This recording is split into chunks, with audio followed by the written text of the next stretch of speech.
This morning, a bit before 8, I was at the kitchen sink filling my good glass jar with water, and I could hear Mac, who is our boy cat, up at the window giving out to the birds or the wind or whatever's offended him at that hour. The water came out cold from the tap, and I thought about how we don't often stop to consider like what's ordinary until we make it something else.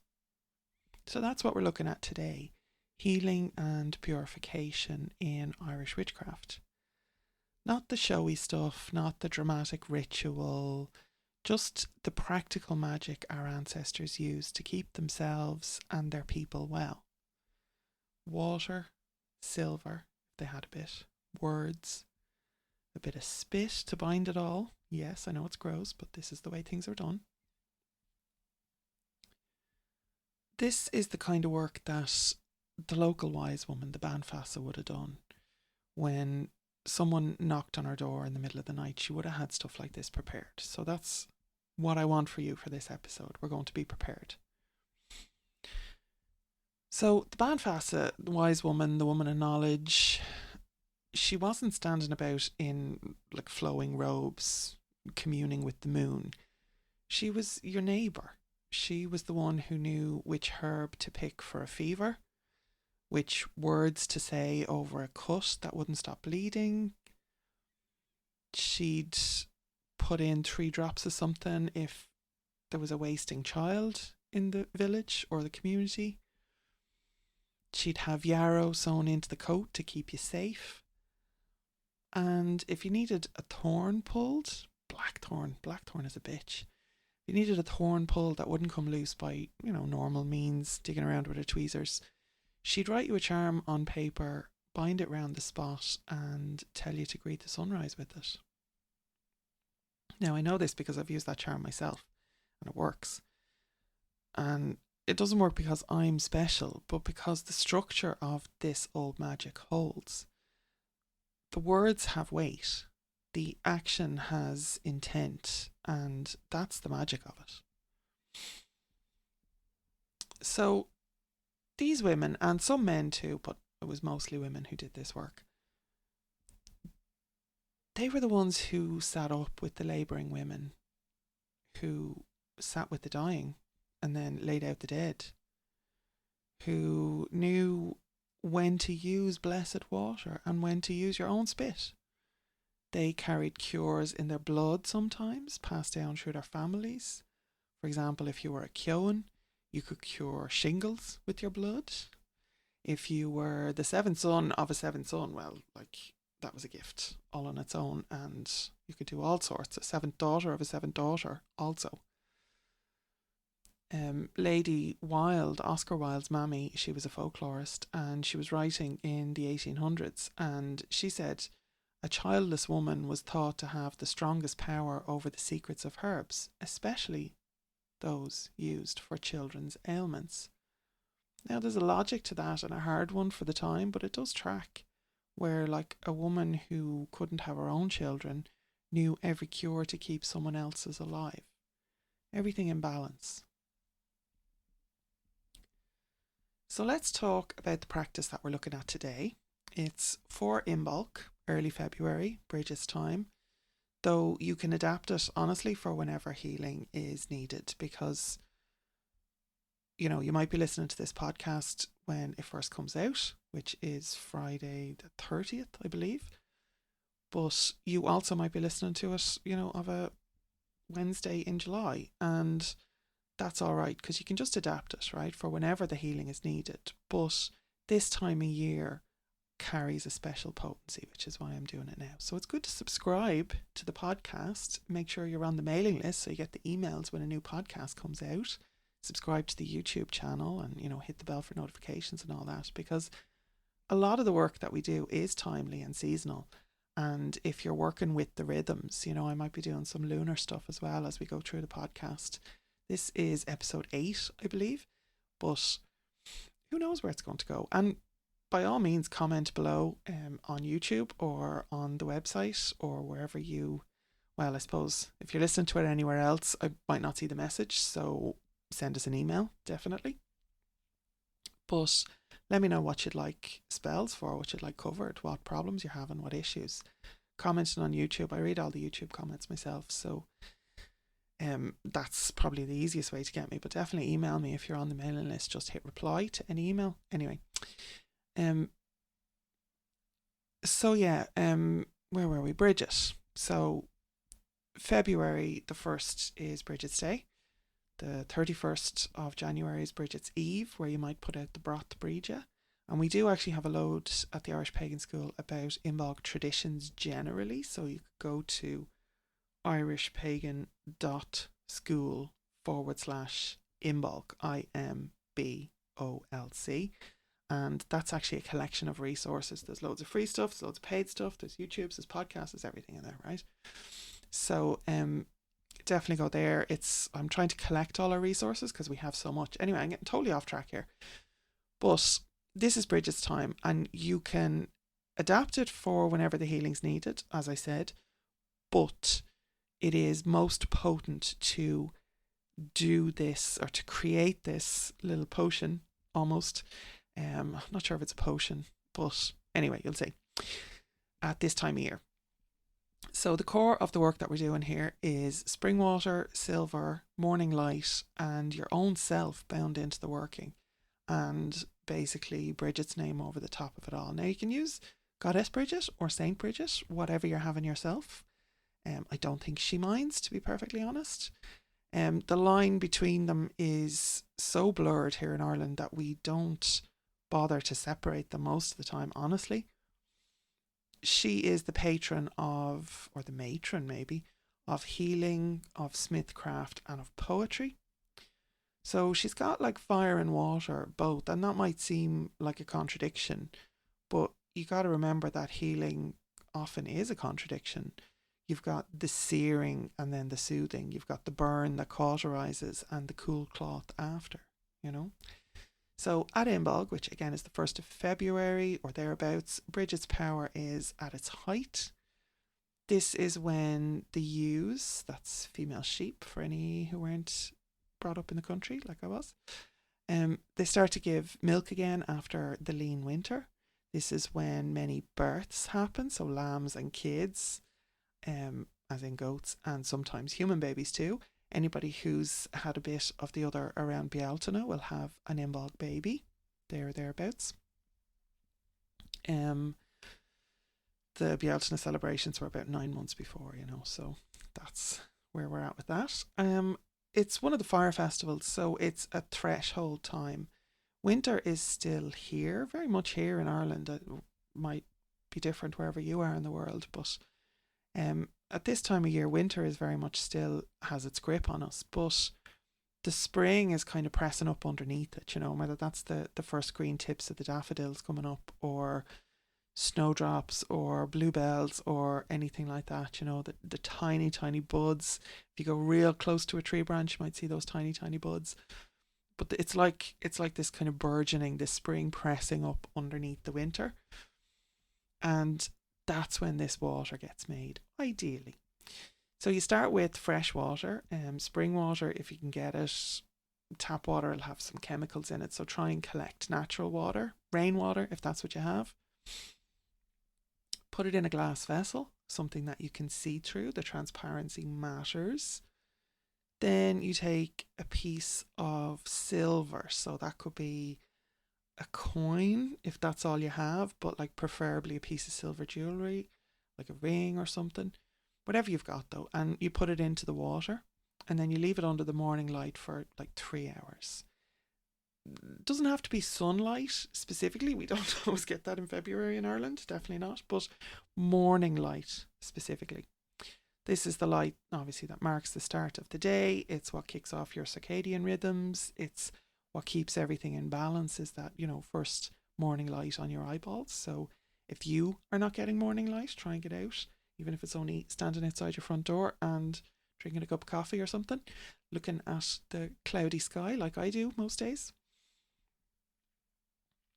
But yeah, so while it sits in the water, the silver does its work. Now, silver's been used for healing for a very long time. Mythologically, here in Ireland, we made the god Nuada a silver arm. When he lost his arm in battle, he became Nuada Argitlov, the silver arm. And he could keep being king then once he had his silver arm. But silver in the water is kind of its old ways, its old knowledge. Silver doesn't go off, it doesn't poison, it cleans.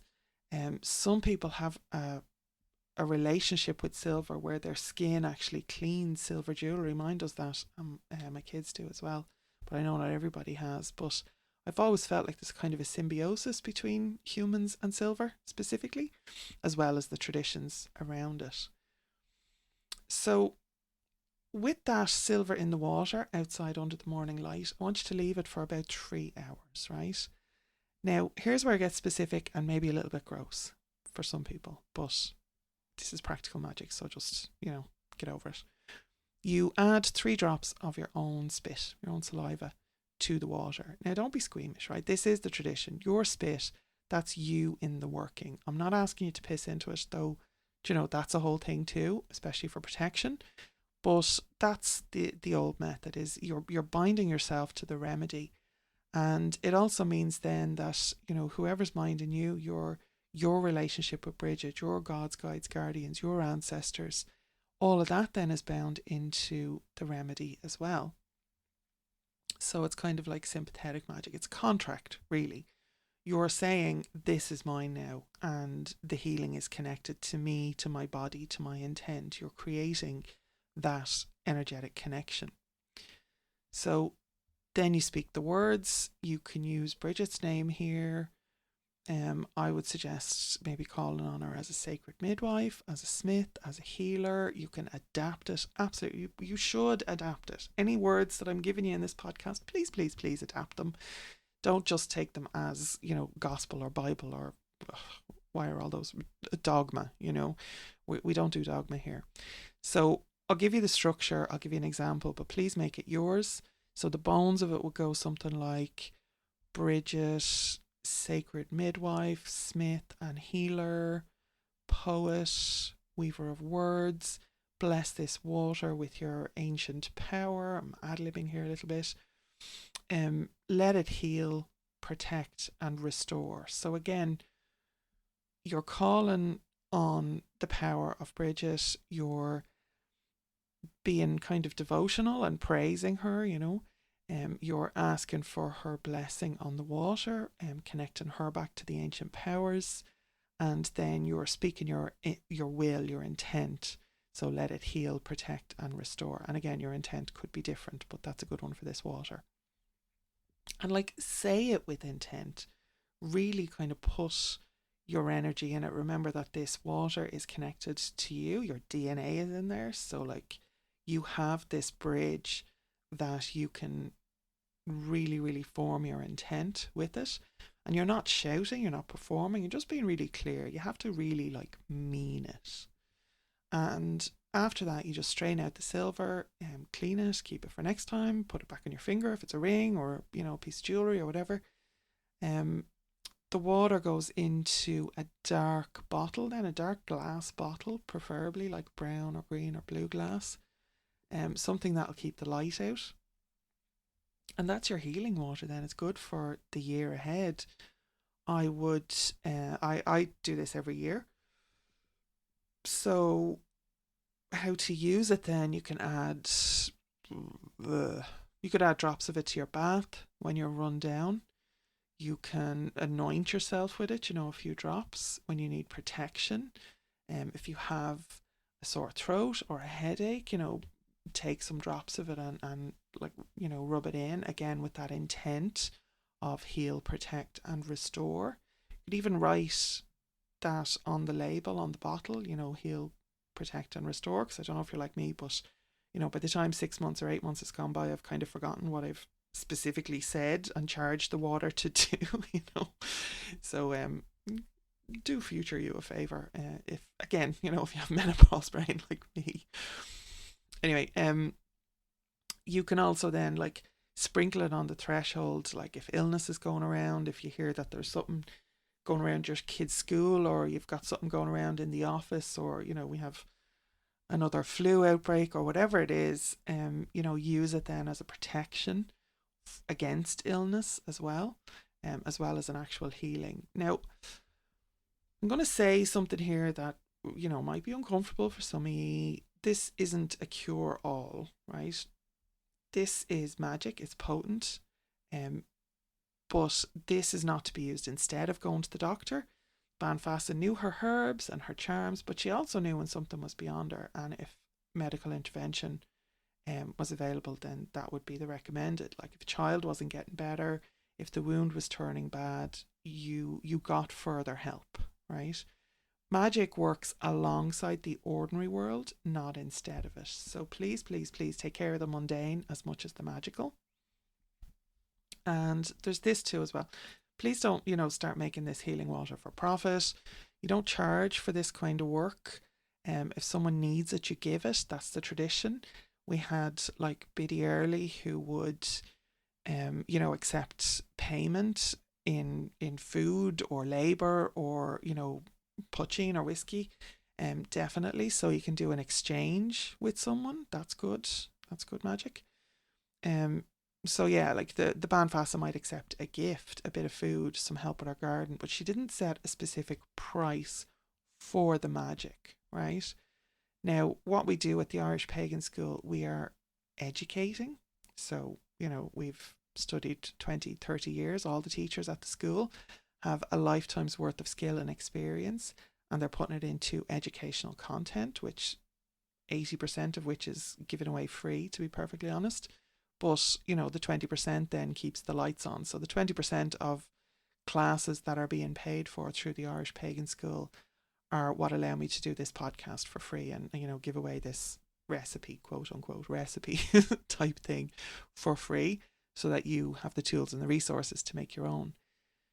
Because obviously I can't be. But if I was making this, like say I made some to bring to our local moot or something in Waterford here,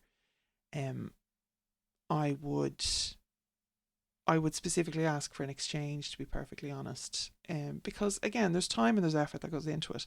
But what I don't want to see is, somebody at a pagan conference who has a whole stall set up with like bottles of Laura O'Brien approved magic biddy water.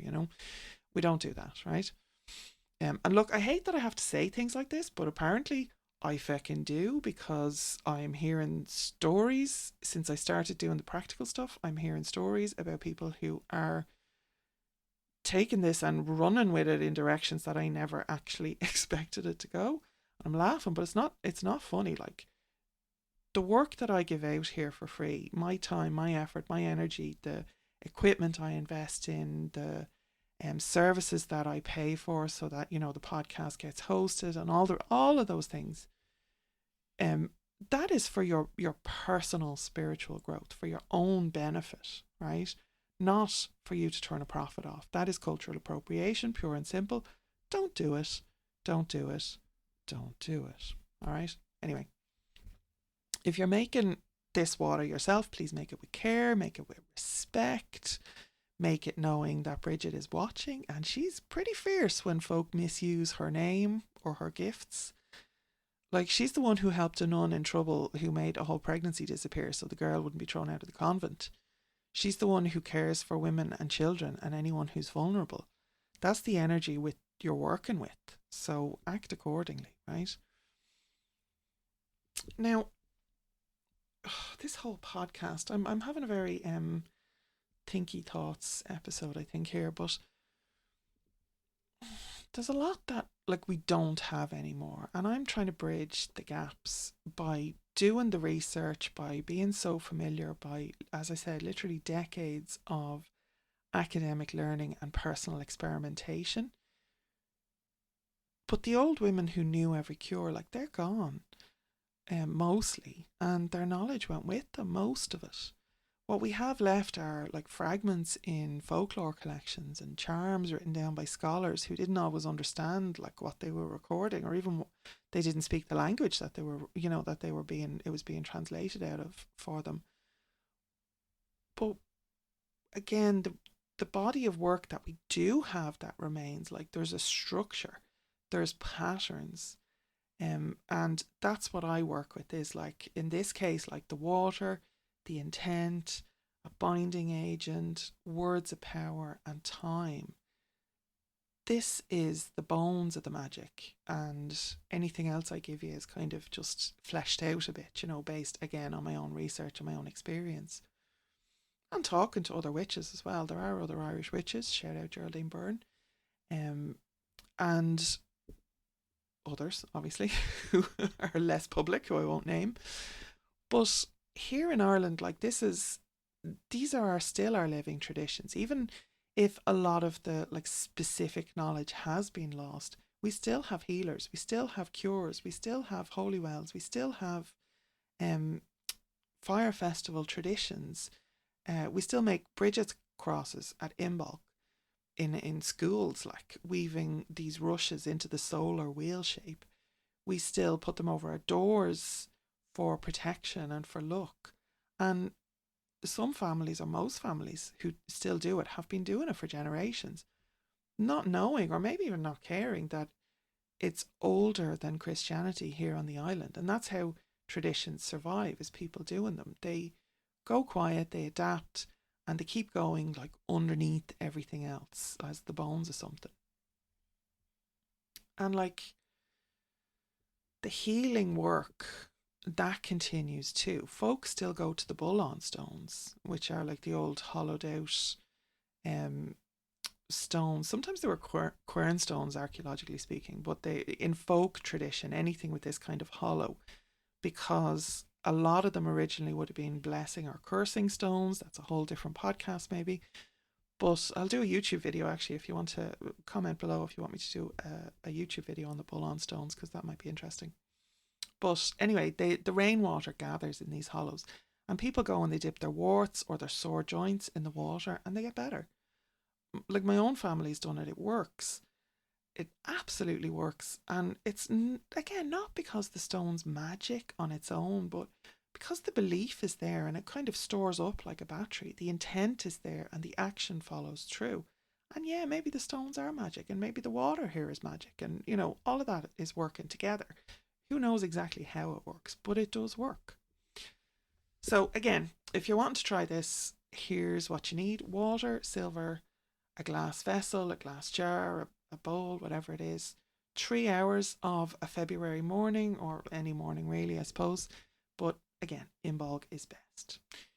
You need your own spit, which costs nothing. Words that you actually mean, that you're saying, that you put the intent into and the focus into, and a dark bottle to keep it in after. If you only have a glass jar or a bottle, then you can just kind of, I'd cover it with a cloth, But you don't want, you don't want light getting into the water, really, once you've made it, once you've done. And make it with respect. Use it with care. Keep it for when you need it, or when someone you care about needs it. And remember, like, everything that I'm doing, everything that I'm teaching you here, it's not about being special or gifted or chosen. It's about doing the work. Practical, ordinary, powerful work of keeping yourself and yours. So you and yours, you and your people, you and your household, you and your pets, whoever, you and yours, well and healthy. And know and understand that Brigid is still here. She's still watching. The old knowledge is still here. It's still available to anyone willing to learn it properly for their own personal use, development, personal practices. And that's what we do at the Irish Pagan School. We teach you the real thing, not the dressed up version, not the appropriated nonsense. A lot of people don't like my delivery. It's very blunt. Don't like what I'm saying, because I call out a lot of bullshit and they kind of project their own shit all over me. But anyway, but what we're offering here is the actual Irish tradition. It's rooted in this land, in these practices, in these words. And again, pretty much 80% of it is completely free of charge. You're welcome. So, speaking of learning the real thing, we have basically a simple spell subscription that gives you one practical Irish working every month sent straight to your email. These are this kind of short, doable practices like the one I've just walked you through. It's real Irish magic, sourced properly, explained clearly, ready for you to use.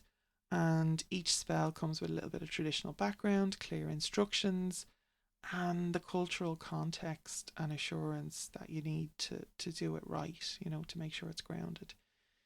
Um, it's completely free, by the way. I'm not trying to sell you anything. I just want to be able to help you.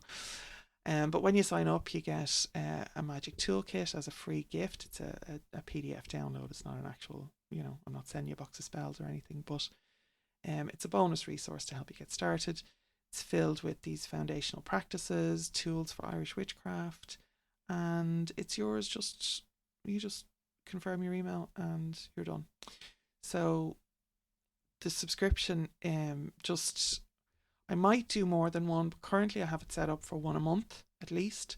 So you do get other emails as well, but like there'll be a monthly simple spell, a simple Sunday spell. I can't remember, is it the first Sunday of the month? I think it goes out.